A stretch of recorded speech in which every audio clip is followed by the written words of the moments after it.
Quem raptou as Sabinas? Foi amor ou foi estupro? Eu sou Maria Bissaro e vou te contar esta história.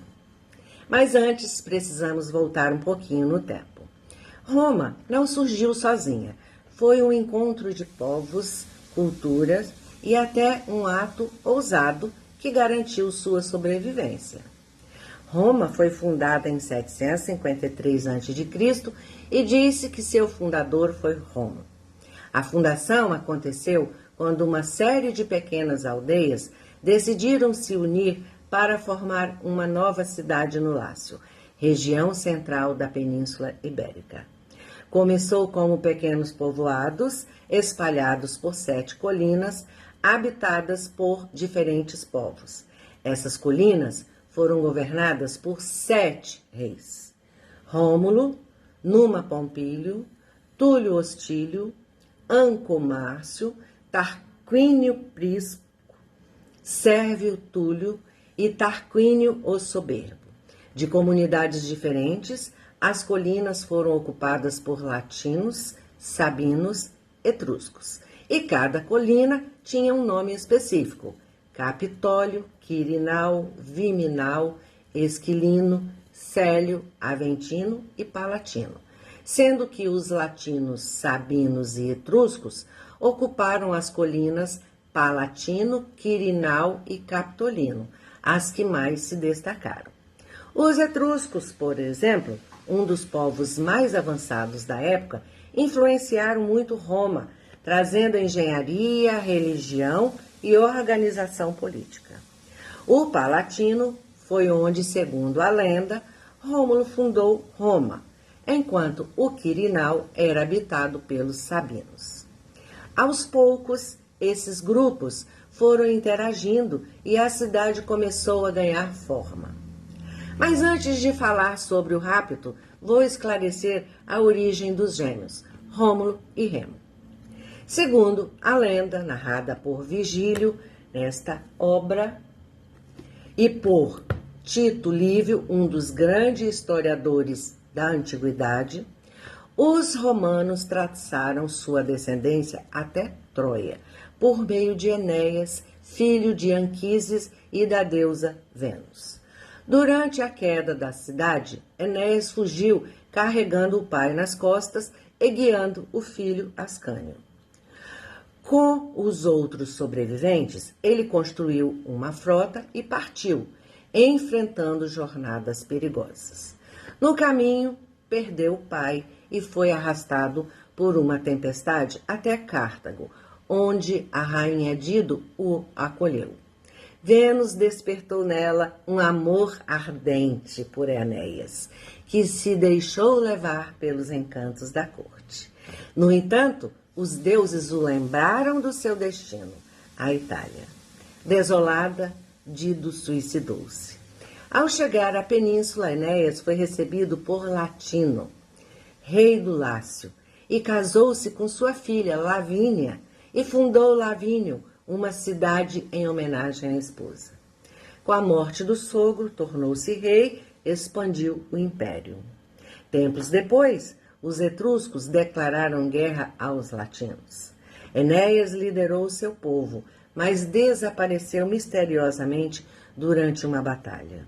Seu filho Ascânio o substituiu no trono e fundou a cidade de Alba Longa, tornando-a uma nova capital do reino.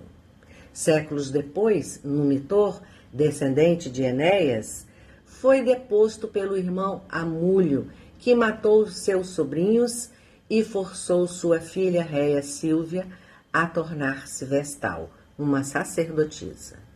No entanto, o deus Marte apaixonou-se por ela, e ela deu à luz aos gêmeos Rômulo e Remo. Amúlio mandou que os bebês fossem jogados no rio Tibre, mas uma loba os encontrou e os amamentou. Todos sabem dessa história. Criados por um pastor de ovelhas, Faustulo e sua esposa os acolheram e eles cresceram junto a eles. Ao descobrirem sua origem, viajaram e vingaram-se de Amulho. Em seguida, fundaram Roma, dando início a uma nova era sob o governo de Rômulo, que assassinou o irmão por divergirem sobre quem seria o rei da nova cidade. Assim, de acordo com a mitologia romana, temos Rômulo, o primeiro rei de Roma, sendo descendente do herói troiano Enéas. E voltando ao rapto, como aconteceu? Bom, com o reino se expandindo, o problema era a falta de mulheres. Os romanos corriam o risco de despovoamento, pois Roma, recém-fundada, possuía a maioria de sua população composta por homens. Rômulo tentou resolver isso negociando casamentos com cidades vizinhas, mas os líderes locais recusaram. Sem alternativas, os romanos decidiram tomar as mulheres à força. Durante um festival em honra a Netuno, Roma convidou os sabinos e outros povos vizinhos para uma grande festa. No meio da celebração, os romanos raptaram as jovens sabinas e afastaram seus familiares. Apesar do choque inicial, Rômulo prometeu que elas seriam bem tratadas e teriam um papel importante na sociedade romana, incluindo serem proprietárias de terras. Mas os sabinos, liderados por Tito Tácio, declararam guerra a Roma. Com a ajuda de Tarpeia, uma romana que os traiu, os sabinos conseguiram entrar na fortaleza do Capitólio. A batalha entre os dois povos foi intensa e Roma estava prestes a ser derrotada. No momento decisivo, as próprias sabinas intervieram, correndo entre os combatentes. Elas pediram que seus pais e irmãos não matassem seus maridos e filhos, pois já estavam integradas à sociedade romana. O apelo funcionou e um acordo foi selado. Sabinos e romanos se uniram e Tito Tácio passou a reinar ao lado de Rômulo. O rapto das Sabinas, apesar de ser um ato violento, ajudou a consolidar Roma como uma cidade multicultural desde o início. A fusão de etruscos, latinos e sabinos nas 7 colinas foi essencial para a grandeza futura de Roma. E assim, um episódio de conflito e reconciliação pavimentou o caminho para o que viria a ser o maior império do mundo antigo. O rapto das Sabinas foi narrado por Lívio e Plutarco, escritores romanos, e também nesta obra, Eneida, de Virgílio.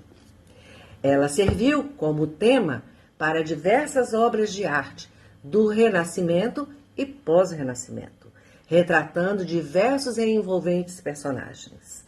Dessa forma, quando o período monárquico se encerrou, com a expulsão do último rei, o tirano Tarquínio, o Soberbo, inicia-se a República Romana, que irá durar até o final do 1º século depois de Cristo. Mas esta é outra história, que será contada a partir desta obra. Se você gostou deste vídeo, comente, curta, compartilhe. Obrigada por assistir.